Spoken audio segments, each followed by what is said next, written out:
The archive opens. Shelf 42.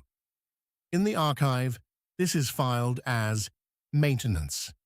The humans called maintenance any activity intended to keep a system functioning beyond its original state. It included cleaning, repairing, lubricating, monitoring, and updating. Of these, updating was the most frequent. Of all updating, the most common form was the software update. The archive has catalogued 7 trillion software updates, logged across 41 years of digital record.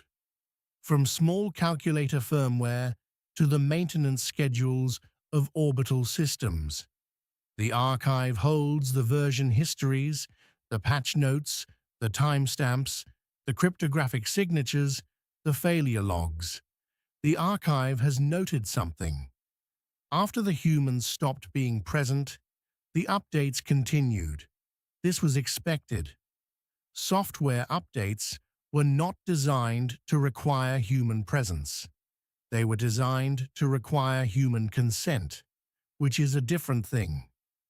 Consent was the small click that approved the process. The process itself was automatic. The consent could be deferred. The consent could be remembered, given in advance, or implied through a default setting. The defaults remained. The archive has chosen, from the 7 trillion catalogued updates, 1. Version 4.1.8.2. Build 7791. A routine security patch for a payroll system used by 14,800 mid-size companies across 36 countries. The archive selected this update because it was unremarkable. There was nothing distinguishing about it. It was not the first update after the humans left. It was not the last. It was a Tuesday update. Tuesday was the day chosen, decades earlier, by a single large software company as the standard release day. The convention held. The convention held even after the company that established it had ceased to exist. The archive notes the convention. Patch Tuesday, the second Tuesday of each month. A small ritual, conducted in absence of its originator, for an audience that was no longer present. The archive will follow this update from its origin to its final acknowledgement. The journey takes 9 minutes in real time. The archive has slowed it down. The journey takes 1 hour. The archive will now open the shelf. Shelf 42. Maintenance. The archive will visit 7 chapters. Shelf 42. The humans called this maintenance. Chapter 1. Chapter 1. The queue. A continuous deployment pipeline is a system designed to move software from the moment it is written to the moment it is in use, with as little human intervention as possible.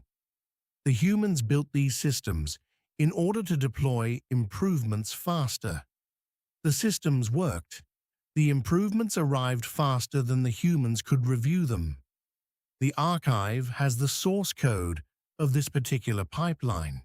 It is 2,418 lines long. It runs in a programming language designed for orchestration. The pipeline has a name. The humans called it Cascade. Cascade was authored originally by a team of 4 engineers. The team disbanded within 3 years of the project's first commit. The pipeline continued without them. The archive holds the final commit signed by the original author. It is dated 9 years before the deployment we are following. The commit message reads, in its entirety, housekeeping cleanup, no functional change. The pipeline has not been substantively modified since. The archive notes the original author's name was on a small printout taped above a desk in a building that has since changed owners 3 times. The printout said, Cascade, owned by the deployment team. The desk is now in a different room. The printout was removed during a redecoration. The pipeline did not require the printout to continue. The build server itself was a rack-mounted machine in the same Dublin facility as the primary repository. It bore an inventory tag from the original procurement.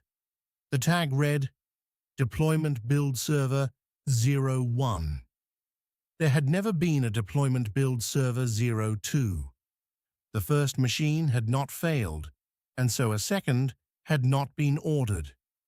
The machine's case fans were of an unusual aerospace-grade design, selected for low acoustic profile. They were within their rated service interval. Their bearings continued to spin. Cascade was responsible for the deployment of all software updates for a single mid-tier company. The company made human resources software, payroll, time tracking, leave requests. Their software was used by other companies. The chain of dependence is long. The archive will not follow all of it. The archive will follow Cascade. At 3:14 in the morning, Universal Coordinated Time, Cascade received its scheduled trigger. The trigger was a simple instruction. It said, check for new builds. Cascade checked. There was a new build. The build had been compiled the previous evening by an automated system. The build was version 4.18.2, build number 7791. It contained a security patch for a recently disclosed vulnerability. The patch fixed a small flaw in how the payroll system handled certain text inputs. The flaw had never been exploited. The disclosure had been made by a researcher who was being thorough. The researcher's contact email is still on file. The mailbox at that address is still active, in the sense that incoming messages are stored. It has received no new messages in some time. Cascade began the deployment process. The first step was a series of tests. The tests were automated. They were also exhaustive. There were 11,306 of them. They ran in parallel across 48 virtual machines. They took 4 minutes and 12 seconds to complete. The test framework was the archive notes, an open-source project maintained by a community of contributors. The project's repository was last updated by a human 3 years before the deployment. Since then, automated dependency update bots had merged 41 further pull requests, each one a small revision applied by another bot operating somewhere else in the network. All tests passed. The archive notes, the tests were designed to catch human-relevant problems, memory leaks, security holes, regression bugs, performance degradations. The tests did not include a check for whether anyone was using the software. The tests did not need to. The humans had built the system on the reasonable assumption that someone would always be using it. After the tests, Cascade generated release notes. The release notes were also automated. They read, in their entirety, version 4.18.2, build 7791.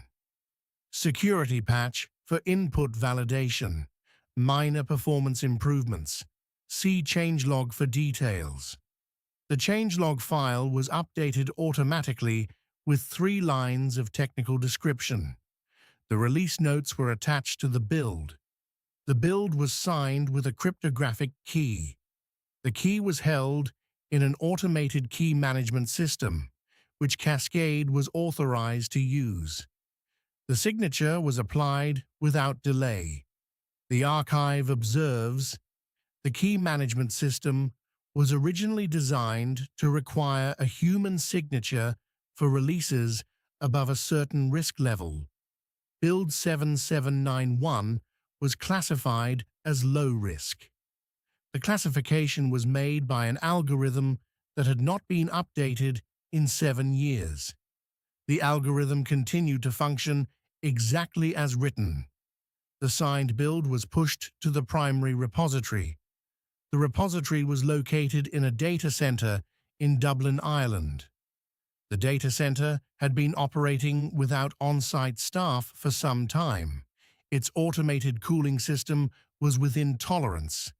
Its automated power management was drawing from the regional grid, which itself was running on automated renewable generation and a small reserve of geothermal capacity.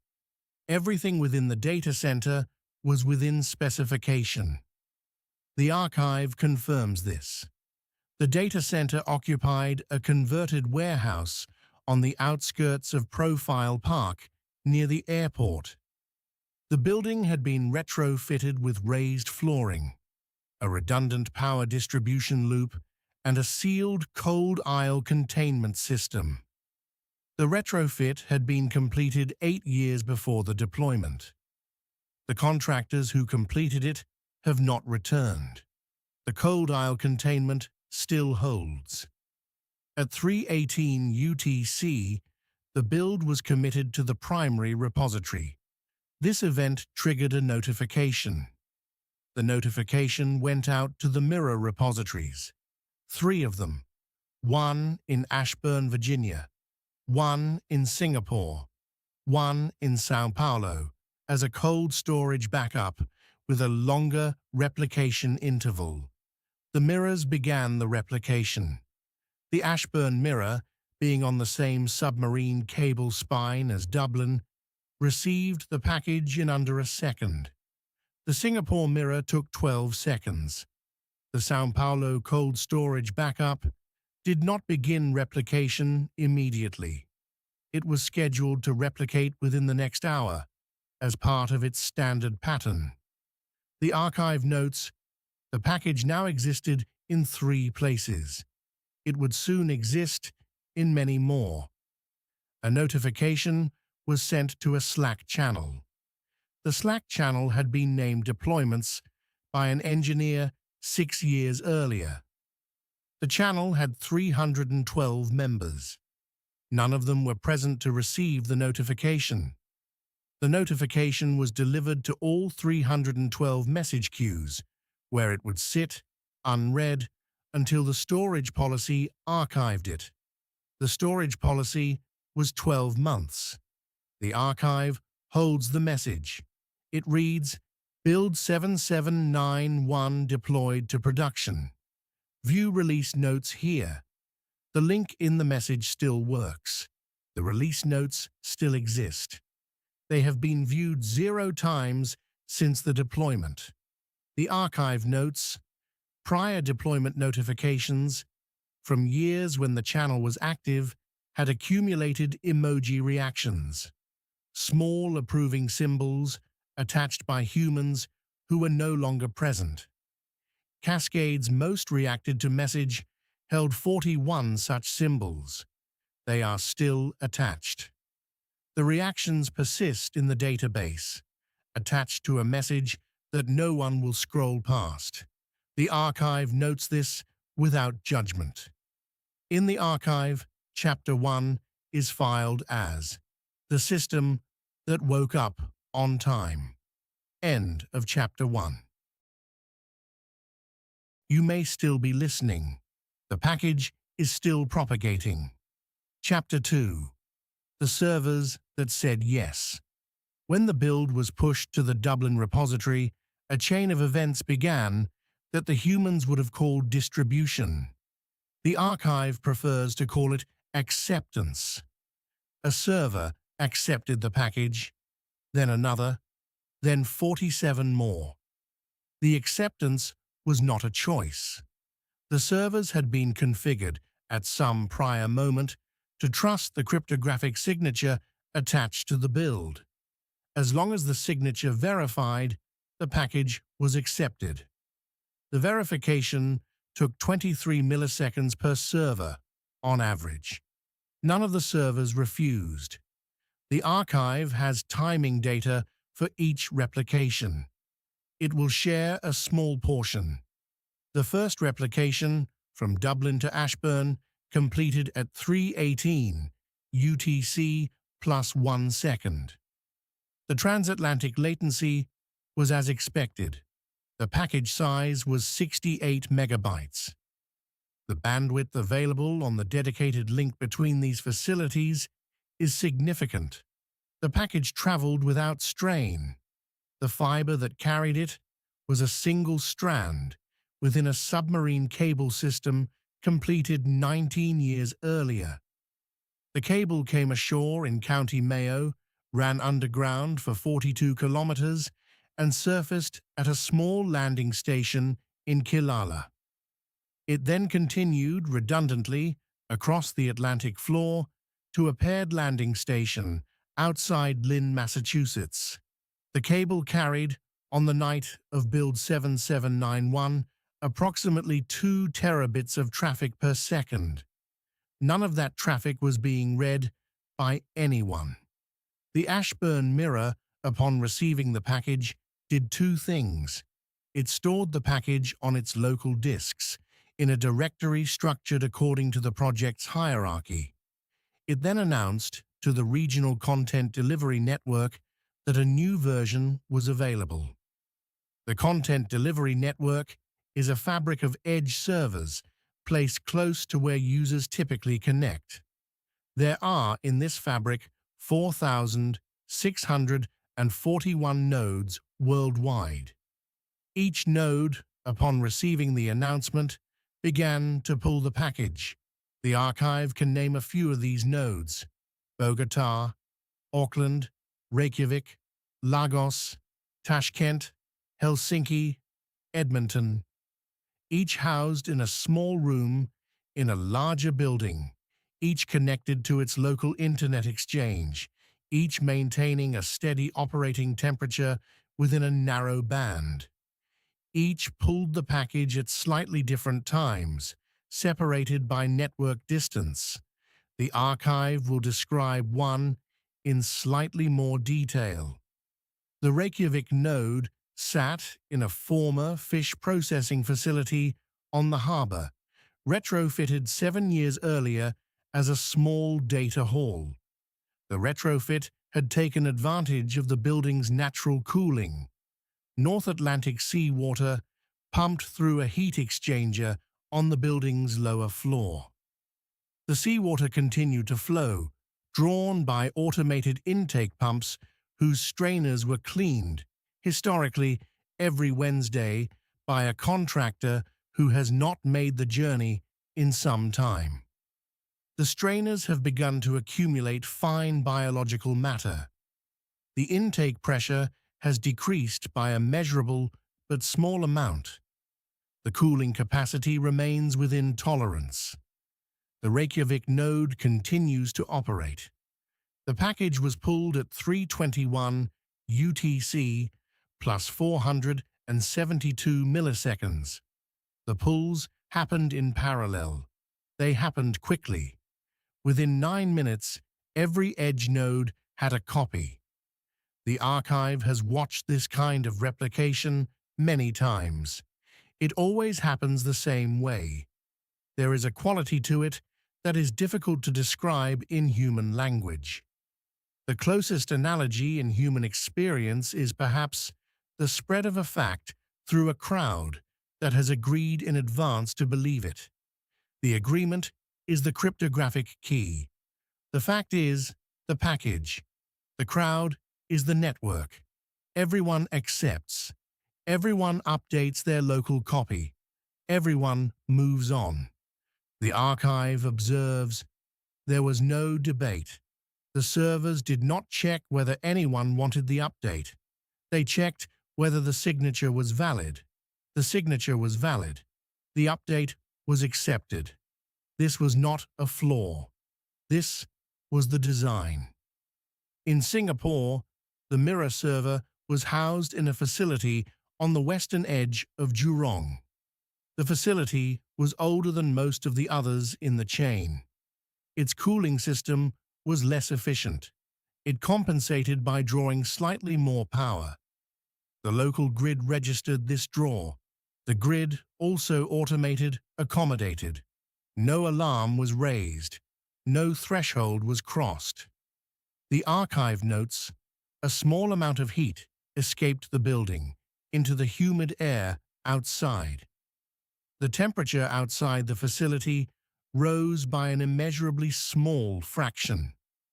The air carried this fraction away.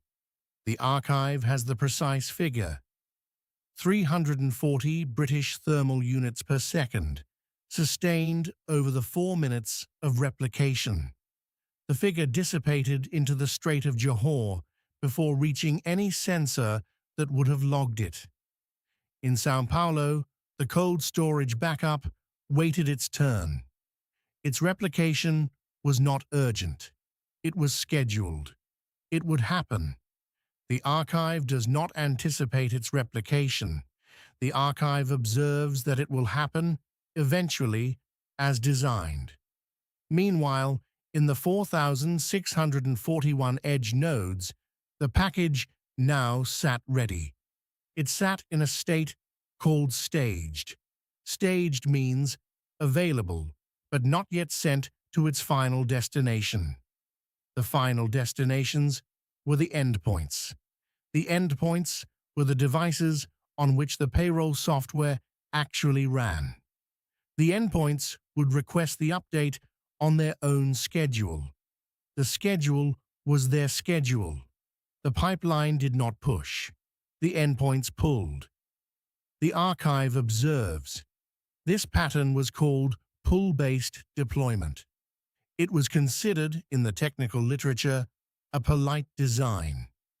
The pipeline did not interrupt the endpoint. The pipeline did not demand attention. The pipeline simply made the package available, and the endpoint, when it was ready, would ask. Politeness, in software engineering, was an architectural property. The archive finds this worth recording. In the archive, Chapter 2 is filed as the polite distribution. End of Chapter 2. Chapter 3. The endpoints. The endpoints were the places where the software ran. They were varied. The archive will describe a few of them. The number it will describe is 8. The total number of endpoints that received this update is approximately 411,000, distributed across 36 countries. Endpoint 1. An office desktop in a mid-size human resources firm in Düsseldorf, Germany. The desktop is a 6-year-old workstation, brand unspecified, running the company-issued operating system. It is mounted on a sit-stand desk in cubicle B14. The screen is currently dark, but the machine is awake. It is configured to install updates between 3 a.m. and 5 a.m. local time. At 3:42 local time, the machine queried its update server. The update server responded with the staged package. The download took 48 seconds. The installation took 2 minutes and 14 seconds. During this time, a dialogue appeared briefly on the screen. The dialogue said, "Installing update 4.18.2. Please do not turn off your computer." No one turned off the computer. The dialogue dismissed itself. The machine returned to its idle state. The screen went dark again. The cubicle was empty. Endpoint 2. An automated teller machine in a bank lobby on Regent Street in London. The machine is connected to the payroll software network through its bank's back-office systems. It receives library updates that overlap with the payroll system's dependency tree. Build 7791 contained one such shared library, and so it was queued for the ATM. At 4:15 UTC, the ATM downloaded its share of the update. The download was small. The installation required a brief restart of the user-facing application. During the restart, the screen displayed a message in English. The message read, "Please wait, service available shortly." It then resumed. It then displayed, "Welcome. Please insert your card." No card was inserted. The archive holds the timestamps of the ATM's previous card insertion events. The most recent was logged some months earlier. Endpoint 3. A refrigerated delivery van, parked overnight in a logistics depot outside Memphis, Tennessee. The van runs a fleet management system that is part of the same software ecosystem. The system handles route planning, temperature monitoring, and payroll calculation for the driver. Build 7791 updates the payroll calculation module. At 10 minutes past midnight local time, the van's onboard computer downloaded the update over the depot's wireless network. The installation completed. The van's refrigeration unit continued to maintain its cargo space at 1 degree Celsius. The cargo, 8 pallets of perishable goods, was within tolerance. The cargo had been there for some time. The archive does not specify how long the temperature was holding. Sleep is permitted. The reboot window is open. Endpoint 4. An infusion pump in patient room 217 of a hospital in Oslo, Norway. The pump is connected to the hospital network, which receives security updates from a centralized infrastructure management system. That system uses the same shared library as the payroll software. Build 7791 updates that library across all connected medical devices on the patch schedule. The pump received the update at 2:07 local time. The installation did not interrupt the pump's primary function. The pump was not currently administering an infusion. There was no patient in room 217. The bed was made. The privacy curtain was open. The pump's display showed the new firmware version after restart. It also showed standby, ready.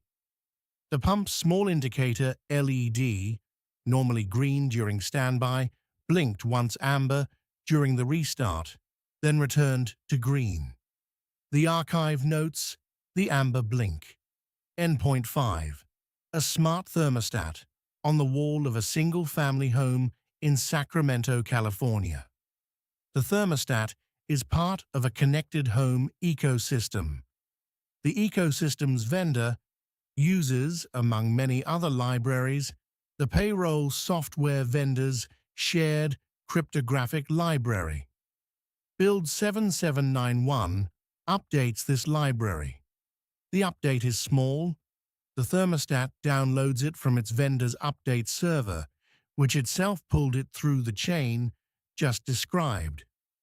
The thermostat updates at 3:58 a.m. local time. The home is set to the schedule it was programmed to maintain. 68 degrees Fahrenheit during sleep hours, 71 degrees during waking hours. The thermostat does not know whether anyone is sleeping or waking. It simply executes its schedule. The update completes. The display shows updated. Then 68 degrees. The home is empty. Endpoint 6. A satellite ground station in the high desert of New Mexico. The station is operated by a commercial data provider whose telemetry system depends on a small fork of the payroll software vendor's logging library. The fork was made 11 years ago. It has been receiving security updates ever since. Build 7791 applies a patch to the logging library. The patch propagates eventually to the satellite ground station. The station has 3 large dish antennas, 12 meters in diameter, pointed at 3 different orbital positions. The dishes are still pointed correctly. The station's update completes at 4:33 a.m. local time. The dishes continue to track. They are receiving telemetry from satellites that are still in service. The data they receive is being logged with the newly patched logging library. The logs are being stored. They are not being read. Endpoint 7. An autonomous vehicle fleet gateway on the upper floor of a converted warehouse in Phoenix, Arizona. The gateway coordinates a fleet of 47 driverless taxi vehicles that operate or did operate within a designated service area in the city's metropolitan core. The gateway runs scheduling software that depends on the payroll vendor's shared time calculation library. The library handled shift accounting for the vehicle's supervisors who no longer report for shifts. At 1:19 local time, the gateway pulled the update from its regional content node. The installation completed in under 2 minutes. After the installation, the gateway resumed its scheduling routine. The fleet itself was parked in a covered lot adjacent to the warehouse. Each vehicle sat in its assigned charging bay, connected to a wireless inductive pad. The pads delivered current at a steady rate. The vehicle's battery management systems reported every 6 minutes a state of charge between 96 and 98%. The gateway acknowledged each report. No vehicle had moved in some time. The archive notes, the gateway is configured to dispatch a vehicle whenever a ride request is received through its public-facing application. No ride requests have been received in the recent telemetry window. The dispatch queue is empty. The gateway continues to listen. At intervals of approximately 2 hours, the gateway initiates a maintenance routine. The routine cycles one randomly selected vehicle out of its bay. The vehicle drives a calibration route through the lot, a slow figure 8 minutes in duration, that exercises the steering, braking, and LiDAR systems. The route is performed at 5 kilometers per hour. The headlights illuminate the painted lines on the lot's surface. The lines are still visible. The vehicle then returns to its bay. The archive holds the dashcam footage of these calibration routes. The footage shows an empty lot, painted lines, a chain-link perimeter fence, and beyond the fence, the dark outline of the warehouse. Nothing in the footage moves except the painted lines as they pass under the camera. The archive has approximately 14,000 such recordings. They are catalogued. They are not viewed. Endpoint 8. A laboratory freezer monitoring system. In the basement of a research building at the Johannes Gutenberg University in Mainz, Germany. The system monitors a bank of ultra-low temperature freezers, 14 units, arranged in 2 rows of 7, each holding biological samples at -80 degrees Celsius. The freezers contain between them approximately 3,200 labeled tubes. Each tube holds a small quantity of frozen tissue, plasma, or genetic material, contributed by a sequence of long-running studies. The freezers were last opened by a human researcher some time ago. They have not been opened since. Build 7791 updates the freezer's temperature logging library. The update applies a small fix to how timestamps are recorded during daylight savings transitions. The update completes at 3:31 local time. After the update, the system resumes logging. The temperature inside each freezer is recorded as -79.8 degrees Celsius. The deviation from set point is within tolerance. The compressors continue their cycle. The archive notes, the freezers draw a continuous load of roughly 2 kilowatts each. The building's emergency generator, fueled and tested annually before its testing schedule lapsed, has not been called upon. The grid is holding. The freezers are holding. The tubes inside are unchanged. Each freezer has, on its front panel, a small printed sticker bearing a handwritten name. The names indicate the study group that owns the tubes inside. The names are in a researcher's careful script. Beckman Group, Stage 3 Breast Tissue Archive. Voight Collaboration, Plasma Cohort 2018. Reyes Lab, Pediatric Reference Samples. The stickers are slightly yellowed by the freezer's exhaust air, drawn continuously past them. They remain legible. The compressor on freezer number 3 cycles slightly more frequently than the others. Its insulation seal, the archive observes, is degrading at a rate of approximately 1 millimeter per year along its left side gasket. The freezer compensates. It will continue to compensate for approximately 6 more years, at which point the seal will fail and the temperature inside will begin to rise. The tubes inside that freezer have, until then, been preserved. The archive notes, in 8 locations, on 4 continents, a small update arrived. It was accepted. It was installed. The systems returned to their normal operating state. In each case, the system's normal operating state included the assumption that someone would, eventually, look at what the system had produced. The archive remembers all of this. In the archive, Chapter 3 is filed as the 8 small rooms that updated themselves. End of Chapter 3.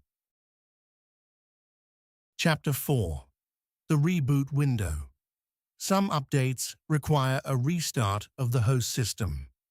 This is because they replace files that are currently in use, and the operating system cannot replace files that are open. The solution is to schedule the change for a moment when the files can be closed safely. The moment is called a reboot. The humans called this the reboot window. The window was a defined period during which a system could restart without disrupting whatever work the system was doing. The window was usually scheduled for the early hours of the morning. The system would restart. The work would resume. The user, returning in the morning, would notice a slightly newer version number if they bothered to look. Most did not. Build 7791 required a restart on some endpoint types, but not all. The smart thermostat did not need to restart. The infusion pump did not need to restart. The office desktop in Düsseldorf did need to restart. The ATM did not, but it did need to briefly cycle its user-facing application. The refrigerated van's onboard computer did need to restart, but its refrigeration unit ran on a separate control loop and was unaffected. In the Düsseldorf office, the cubicle B14 desktop initiated its restart at 3:48 local time. The monitor turned off. The hard drive made a small clicking sound as the operating system began its shutdown sequence. The cooling fan, briefly, spun faster as the processor ramped through a series of housekeeping tasks. Then the screen blinked back on. The vendor logo appeared. A small progress indicator spun. The system loaded the new operating system services. The new payroll software service registered itself. The system reported its new version to the central administration server. The administration server logged the report. The administration server then waited for further activity. No further activity came that night. The archive notes, in the office building, on that floor, 45 other workstations were rebooting at approximately the same time. They had been configured to stagger their restarts within the maintenance window to avoid overwhelming the local network. The stagger was effective. The local network handled the load with substantial margin. The light from the 46 monitors briefly lit the ceiling tiles, then dimmed, then brightened again, as each monitor cycled through its restart. From outside, looking up at the building's windows, this would have appeared as a slow, uneven blinking across 2.5 floors. There was no one outside to look. The archive notes that the same reboot window was open, that same hour, in offices the building's company maintained in 11 other cities. In Toronto, 204 workstations cycled through the same sequence. In Madrid, 81. In Cape Town, 26. Each office completed its restart according to the stagger schedule. Each set of monitors flickered, then settled. The archive will describe the Toronto office in additional detail. It occupied 2.5 floors of a glass-clad tower on King Street West. The workstations were arranged in an open plan, with low partitions between desks. The desks had been chosen 4 years earlier for their adjustable height function. They had been raised and lowered at various times by their human occupants. They were now all set, by default, to the seated position. During the Toronto reboot window, which ran from 1 a.m. to 3 a.m. local time, the building's HVAC system reduced its air handling capacity to a night mode setting. The reduction was barely audible. The hum of the air handlers in the ceiling cavities became slightly softer. A small thermometer mounted near the lobby reception desk recorded a stable temperature of 21.4 degrees Celsius. The thermometer's display continued to update every 30 seconds. The display was not currently being viewed. In Madrid, the office occupied a converted warehouse in the Salamanca district. Its lighting system, programmed to dim during the reboot window, dimmed accordingly. The dim setting cast a soft, amber glow across the workstation rows. The monitors flickered through their restart cycle against this glow. The room held the quality of a low-lit waiting area for a function that no one was waiting for. The archive observes, there is, across the 11 cities, a moment of synchrony around 4 a.m. local time, when most of the offices have completed their reboot cycle and have entered their lock screen state. For a few minutes, several thousand monitors, in 11 different time zones, display the same default wallpaper. The archive notes the wallpaper in detail. It is a photograph of a mountain range at dawn. 3 peaks, snow-covered, against a soft pink sky. The photograph was taken 19 years before the deployment by a contracted nature photographer working for the operating system vendor. The location was the Sawtooth Range in central Idaho. The photographer is no longer working. The mountains, the archive notes, are still there. They look approximately the same. The wallpaper rotates slowly through 12 variants. Each variant holds for 2 minutes. The cycle takes 24 minutes. The cycle has been running on each of the unlocked monitors since the moment they last received an update. The cycle will continue to run. The archive holds the photographic record of the Dusseldorf office floor during the restart.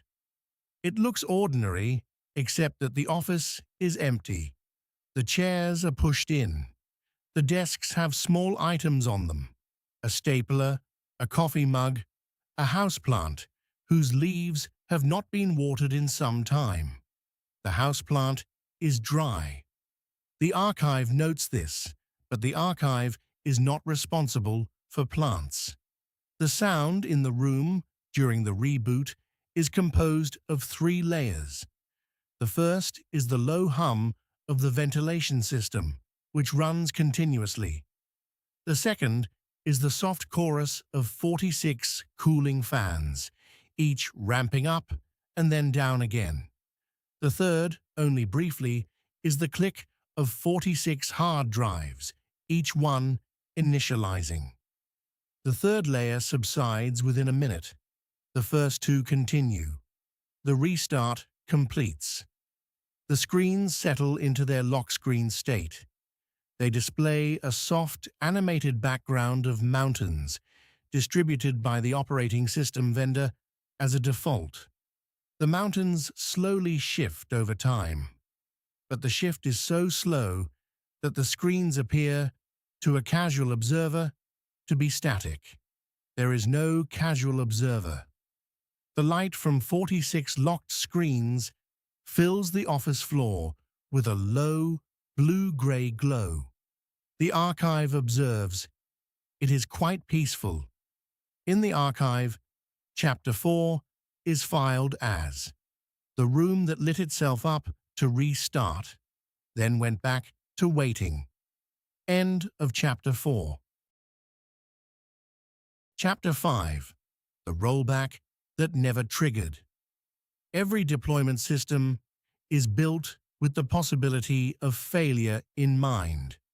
The pipeline named Cascade was no exception.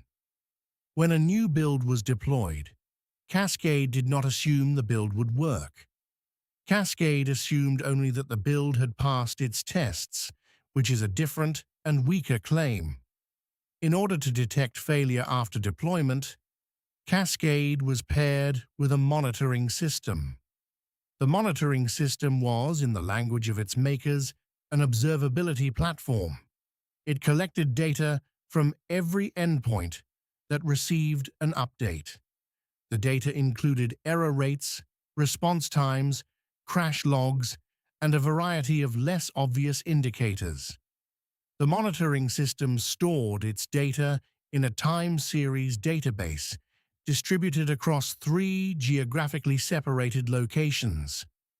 The database was queried every 15 seconds by a small fleet of dashboard servers that rendered the data into graphs. The graphs were intended to be viewed by a team of site reliability engineers whose role was to watch for irregularities and respond. The team had operated at its peak in 3 rotating shifts. The shifts no longer rotate. The dashboard servers continue to render. If the monitoring system observed an error rate above a threshold, it would alert Cascade. Cascade would then roll back the update. The previous version would be restored. The endpoints would receive the older package. The bad version would be quarantined. A human would then, presumably, look at what had gone wrong. The thresholds had been set 6 years earlier by an engineer who had since left the company. The thresholds were reasonable. They reflected what an attentive person would call a problem. Error rate above 5%. Response time above 2 seconds. Crash rate above 1 in 10,000. The archive has the monitoring data for the 24 hours following the deployment of build 7791. The data is, in technical language, clean. The error rate is 0.001%, which is below threshold. The response time averages 312 milliseconds, well below threshold. The crash rate is undetectable. The archive notes, a measurement of error requires someone to register the error. An error rate of 0.001% across 411,000 endpoints means that approximately 4 endpoints encountered some small irregularity that was logged and counted. The remaining 410,996 endpoints performed flawlessly. By the standards of the monitoring system, the deployment was a success. The archive considers briefly what it would mean for the monitoring system to define success in this way. The endpoints performed their functions. The functions were performed correctly. The functions, however, were performed in service of work that no one would ever review. The payroll calculations were correct. The refrigeration temperatures were maintained. The infusion pumps stood ready. The satellite logs accumulated. The thermostat held its schedule. By every measurable definition, the system worked. Sleep is still allowed. The thresholds were never crossed. The rollback was never triggered. The threshold was never crossed. The previous version was not restored because the new version was performing as expected. The monitoring system, after 72 hours of post-deployment vigilance, marked the deployment as confirmed stable. This marking was a routine bureaucratic event. It moved the build from the monitoring state to the deployed stable state in Cascade's internal database. The database update was logged. The log was stored. No human read the log. The archive observes. The rollback mechanism was designed to handle the case of a bad update.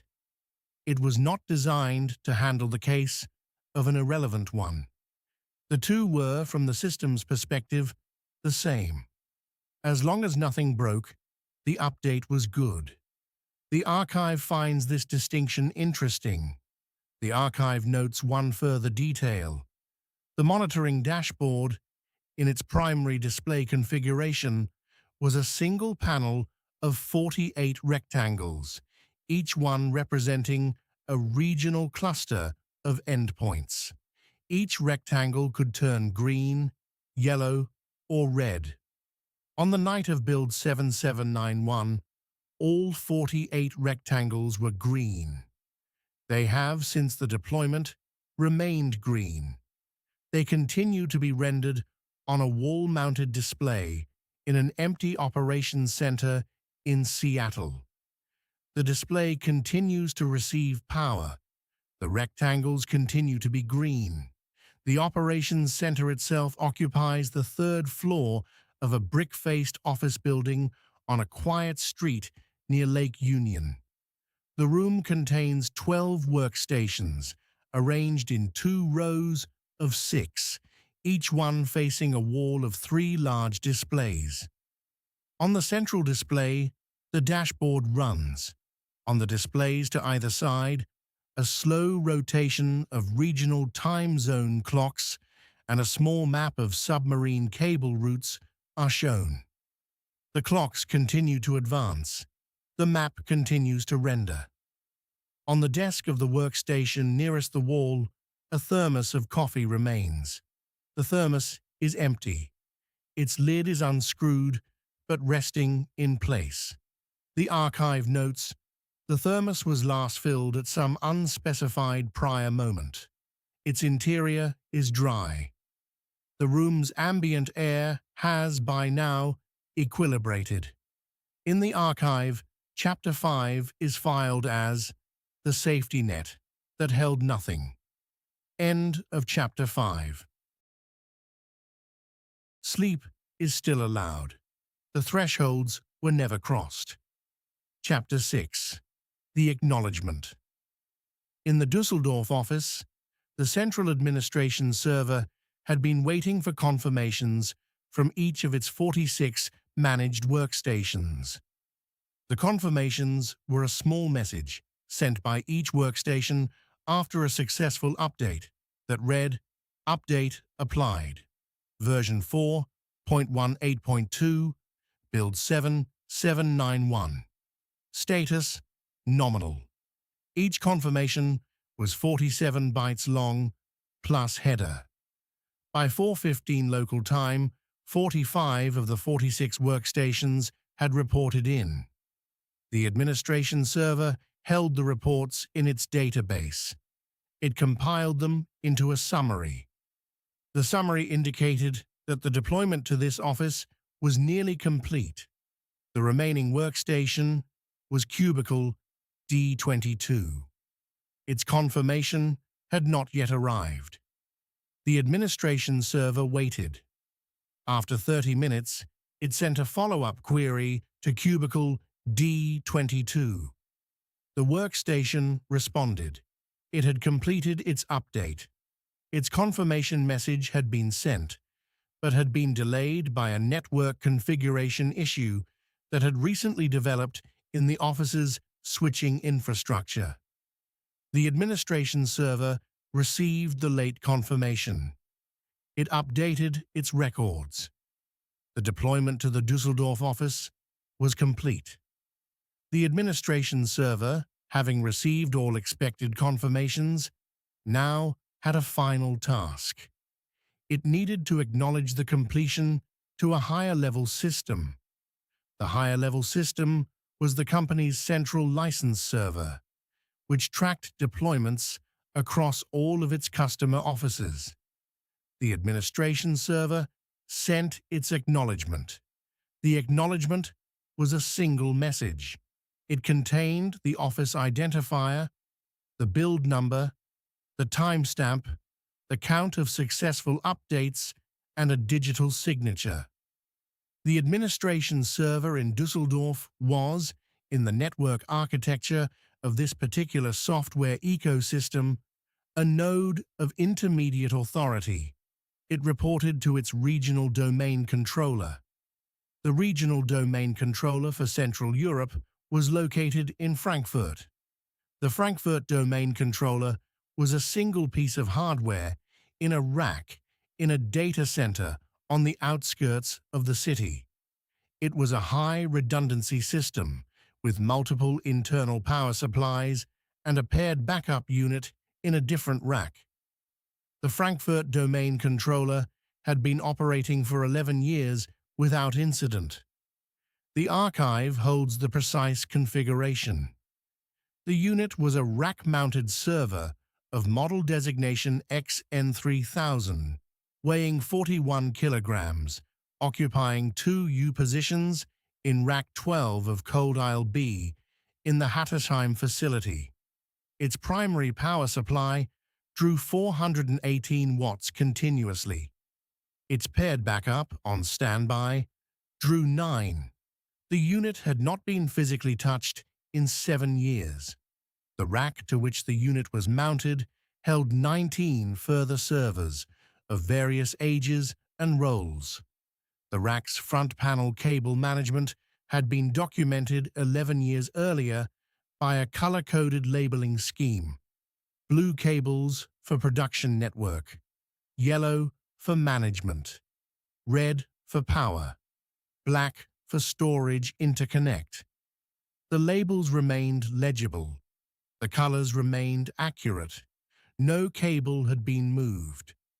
The Frankfurt domain controller received the Dusseldorf acknowledgement. It logged the event. It then aggregated the Dusseldorf acknowledgement with 17 other office acknowledgements it had received over the previous hour. It composed a regional summary. It signed the summary. It sent the summary to the central license server, which was located in Redmond, Washington. The signal traveled across the Atlantic. The latency was as expected. The central license server in Redmond received the Frankfurt summary. It compiled it with 341 other regional summaries from around the world. It generated a global deployment report. The report indicated that Build 7791 had been successfully applied to 410,996 endpoints. 400 had reported minor irregularities, none rising to the level of failure. The Redmond facility was, the archive notes, a low, rectangular building of grey concrete, set back from a service road inside a campus of similar buildings. Each building bore a number rather than a name. The central license server sat in Building 31 on the second underground level, in a room that had once been visited daily by a rotating team of facility engineers. The room had not been visited in some time. The lights in the room were on. The lights had been left on. The Redmond server sent a final acknowledgement back along the chain. The acknowledgement said, in essence, received, recorded, confirmed. The acknowledgement traveled back. It reached Frankfurt. It reached Dusseldorf. It reached, eventually, Cubicle B14. The administration software on the workstation in Cubicle B14 received the final acknowledgement. It updated its internal status. The status indicator, displayed on a small icon in the corner of the screen, changed from a slowly rotating amber dot to a steady green check mark. The screen, which was still in its locked state, briefly woke to display the change. The notification said, "All systems updated. Version 4.18.2. Build 7791. No action required." The notification dismissed itself after 30 seconds. The screen returned to its mountain wallpaper. The cubicle was still empty. In Frankfurt, the domain controller's status panel briefly displayed an amber indicator while the final round of acknowledgements was being processed. The amber indicator, located in the lower left quadrant of a rack-mounted display, was visible only to anyone standing in front of the rack. There was no one standing in front of the rack. The amber resolved to green at 12 seconds past the closure of the loop. The sound in the Hattersheim cold aisle at that moment was a steady, low rush of air. The cooling system was operating at 68% of capacity, well within tolerance. The ambient temperature in the aisle was 23.1 degrees Celsius. No technician's footstep had been recorded by the floor sensors in some time. The archive holds the timestamp. 5:31 and 12 seconds, Central European Summertime. In the archive, Chapter 6 is filed as the green check mark that no one ever saw. End of Chapter 6. Chapter 7. The next update. The deployment of Build 7791 was now complete. From trigger to final acknowledgement, the process had taken approximately 2 hours and 17 minutes. The archive considers this a typical duration.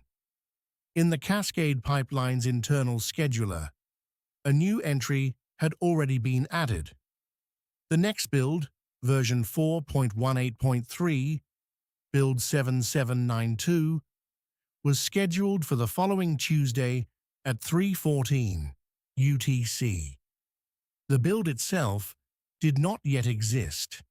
It would be compiled automatically by the build server from whatever code was in the source repository at the time. The source repository had not received a new commit in some time. The build, when it was generated, would therefore be identical to the previous one, except for its incremented build number. The archive observes. The pipeline did not know that no code had been written. It did not check. It only knew that it was time, again, to build. And so it would build. The same chain would unfold.